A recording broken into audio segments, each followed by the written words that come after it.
Hey guys and gals, this is Sonic Arrow with a video on reverse angling. We can see here a T1 heavy tank that is attempting the maneuver. An IS-8 appears with its 122mm cannon that has 258mm of average penetration. It fires and ricochets off the 44mm of armor on the side of the T1, and here it is again in slow motion. What we are trying to achieve is an angle of 70 degrees or more for an automatic ricochet. It's a mechanic in the game. The same can be achieved in reverse, which the T1 heavy tank is now attempting.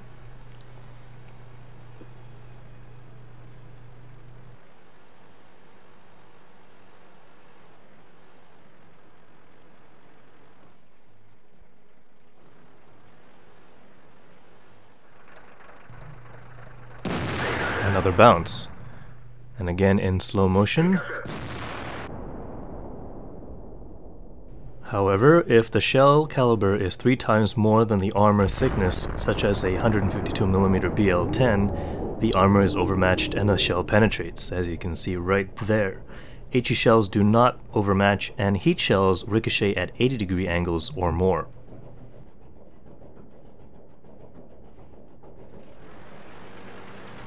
Now I am attempting the maneuver in an M4 Sherman, which only has 38mm of armor, versus a Lion, which has 234mm of average penetration. Well, the goal here is to make your enemy fire prematurely and hit the side armor, which will ricochet, and then you take your time taking shots while the enemy is reloading. At this stage, it only really works when there's just one enemy tank while you are doing this. When there are multiple enemy tanks, it gets a lot harder and you'll have to watch out for flanking shots and whatnot. Of course, in those situations, you most likely have allies to distract other enemies as well. Also, in this sort of situation, once the Lion has fired, normally you would go around and start flanking it and outmaneuvering it, as the M4 Sherman is a lot more maneuverable than the Lion.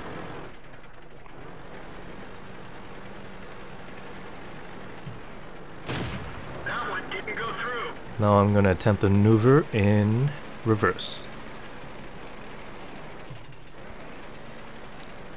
And as you can see, it's basically the same concept. However, you'll have to remember that forward and reverse are reversed on your tank while you're driving backwards. And that was an RNG shot that actually penetrated the Lion.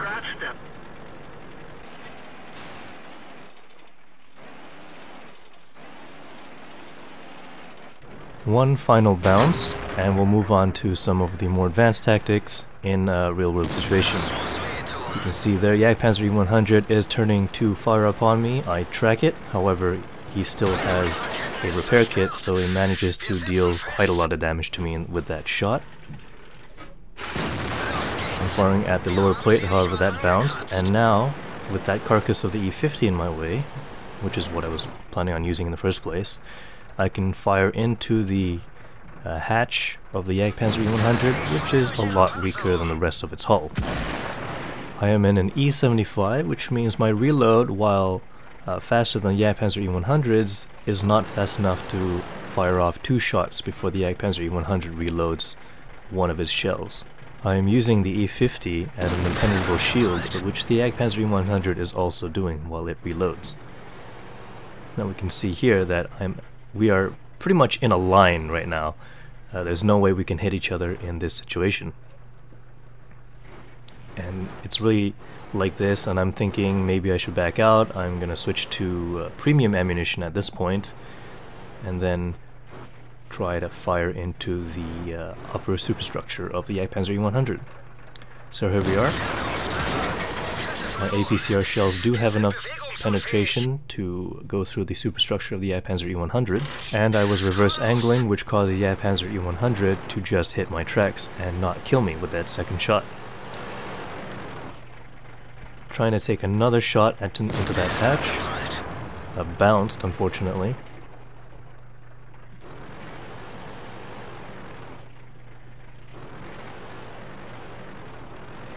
making sure that there's nothing behind me that can sneak up and take shots at me. It's a very bad thing. Another reverse angling shot into the Panzer E100, which bounced. So it's not always a guaranteed penetration when you're using an E75's premium ammunition. Now, Panzer E100 is moving out. His armor is angled at less than 70 degrees from my shell, which lets me penetrate.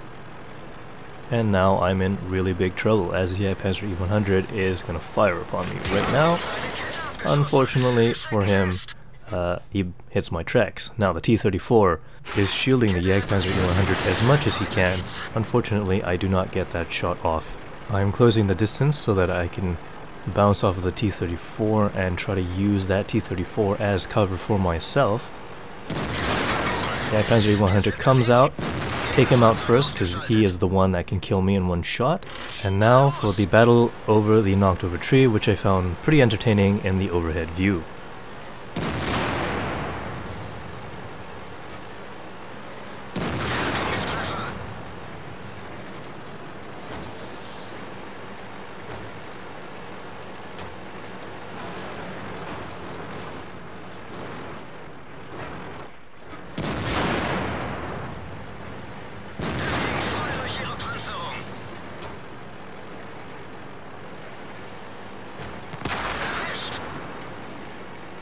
Thanks for watching. Please press that like button and leave some comments. I'll see you in future videos.